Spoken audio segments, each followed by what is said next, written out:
my generation, like, got a problem with authority. So it's like nobody listens to nobody. So it's like renegade everywhere. And it's just, you just gotta use your head, or you at least gotta have somebody in your corner. And if you don't got that, then you basically lost. We try to talk in a positive way. You know, the older guys in the group try to talk to us and let us know that there's other ways you can do things. There's other things to do to have fun. And we just talk about, you know, our experiences in life. You know, what helped us, what didn't, what people are good, what people are bad in our lives. The Family Connections groups allow these young people a platform for discussions, teenage discussions, it's either all male or all female. It gives them a safe place for them to discuss things that normally they don't discuss with others. It takes some time to build that trust, but I feel that once they build that trust, they open up a little more. They hear others their same age that have maybe gone through the same situations. They hear the adults in the group also listen to them. I think some of them had expressed that there's adults that actually are listening to them, and I think that goes a long way with young people. The group has helped me have more reason of like communicating with more people. Like, I used to consider myself like a loner because I didn't really like talking to anybody. I started coming to school, started seeing things differently. I started seeing what really could happen with my life if I really stay in school and put an effort to it. I want to be a mechanic technician. I want to be an owner of a roofing company, also an owner of a flooring company, and I also want to open up a shop.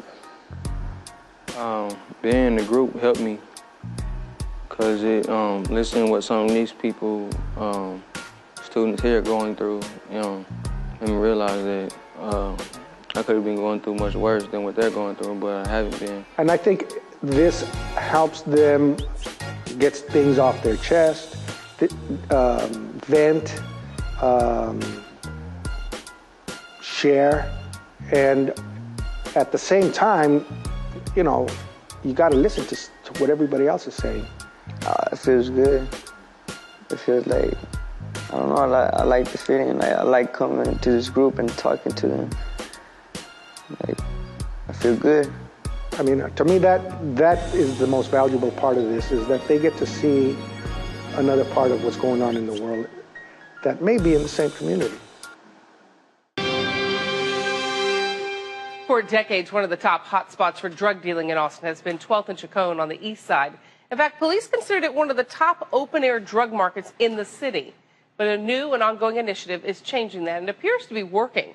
Fox 7's Jenny Lee has more on the drug market intervention program. Drug deals caught on camera. Undercover officers buying drugs from dozens of dealers, all at 12th and Chacon.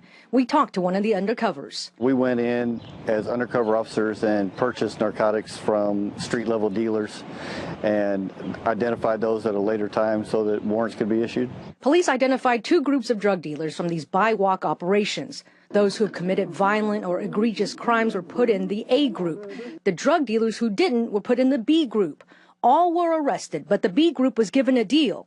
You won't go to jail, but you have to get help. Offenders who have an opportunity for rectifying their situation and making amends to the community they have offended, and we call them the B group. The program is called Drug Market Intervention. Instead of going to jail, the idea is to help the non-violent dealers get the help they need as long as they don't reoffend. Pastor Sherwin Patton grew up in East Austin. His job is to coordinate services like housing and drug rehab with offenders. We wanted to send a message to them that not only were we there to assist them and to help, but it was support and accountability.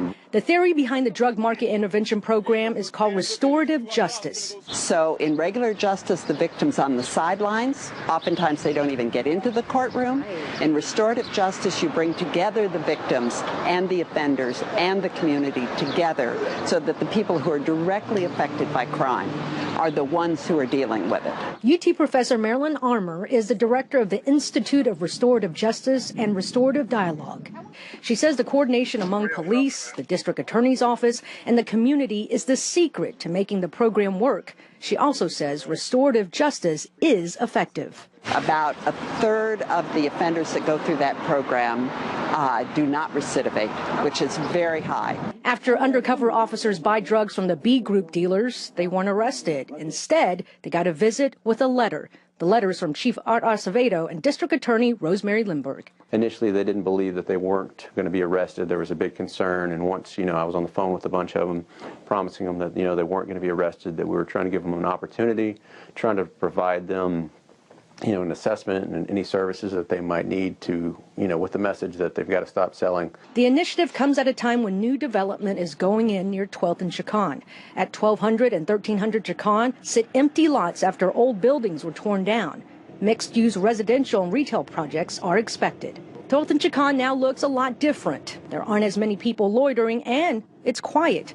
Authorities hope it stays this way. It's not just the police department and the prosecutors making cases, that you have to have the community involvement, the support of the community, the trust of the community, where the community takes a stand and says, we don't like property crimes, we don't like drug offenses, we want our streets to be clean. But there is still work to do. Drug deals inside homes and businesses are still a big problem. Take JT's Body and Paint Shop on Salina Street. Between April of 2012 and April of 2013, there were 27 calls for police service, resulting in 18 police reports. Crimes that range from delivery of a controlled substance to rape. Police has sent a letter to the owners starting a long nuisance abatement process. Police show us several other open-air drug markets in East Austin, places where they hope to roll out the DMI program soon. Other areas of the city like Runberg and 35 would be another example of an area that would fit into that program. Jenny Lee, Fox 7 News Edge. And Jenny says so far out of the 30 drug dealers offered the drug market intervention program, 15 did agree to take part. The 17 drug dealers, part of a group, were all prosecuted.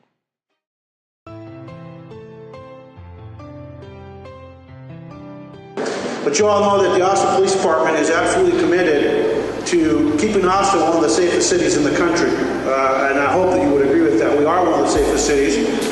But unfortunately, there's still neighborhoods where people don't get to enjoy, and kids don't get to enjoy the quality of life as in other neighborhoods. And our hope in the Austin Police Department is that every neighborhood, whether it's 12th and Chicon, or it's St. John's, or it's Runberg, wherever we're at, or Dove Springs, we want those kids to have the same quality of life. This neighborhood, I've been in this neighborhood over 65 years. We had a beautiful community, beautiful community. We had businesses. We had everything we need. We were self-sustained. Didn't even have to go nowhere but to go get some clothes, to buy a pair. That's all. But we bringing them drugs over here for them to use.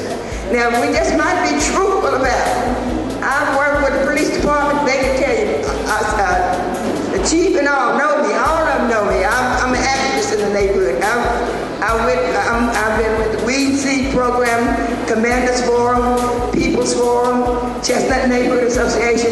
I'm an activist and I work for the community. I wanted justice. That's what I was fighting for. Justice. We don't have justice here in Austin. Right now, I'm really angry. I'm going to tell you the truth. I'm angry as I can be because they have destroyed our neighborhood. As I'm telling you, life is about choices.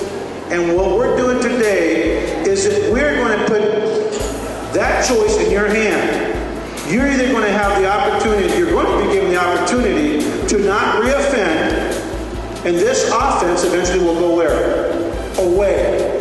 You're going to give the opportunity to show that this gift that is being offered to you, that you're going to make good use of it, right? And this offense goes away. It's an honor to serve here. It's an honor to serve in this part of town. We want to offer you a chance to amend, to help heal the people that have been offended in this community. We want to stop putting people in jail at the 12th and Chicon open-air drug market. That's the only reason we're here. We want you to get out of the cycle of going to jail and getting out. We want to save the people who come after you, the people who might never deal drugs if there wasn't a market here. That's what we want to happen. We want you to make amends with the community who's been offended. And we want to stop arresting people in this neighborhood. We want to be able to move on and help other people with other problems. As our police chief said earlier, we all make mistakes. We're human. We all need a second chance. But the biggest thing here is the fact that our community, our churches, our civic leaders, people like yourself, law enforcement, and most of all, the Travis County DA's office, this is a great example and a great program. And I can say tonight, I am truly proud. I'm truly proud of Austin, Texas. But there's more to come. My name is Edward Fleming. I serve as the pastor of the Olivet Baptist Church right around the corner. And I was asked to give input to this process as one that 20 years ago was among this group. The only thing I regret about my experience is that I didn't have this opportunity to make it right, like some of you have. We want you to be successful. You have grace. And I hope that you will take advantage of that. You did nothing to earn it, but it's been given to you by the people in this community. And I hope that you will take advantage of it. And you can do it. It's a matter of being responsible and making the right choices. So my promise to you is this: if you make the right choice and you stick to that choice, all right? You can't turn your life around. And I have a selfish motive for wanting to see you succeed, because I want to make sure that each of you are gainfully employed so that you can pay income tax and I can get my Social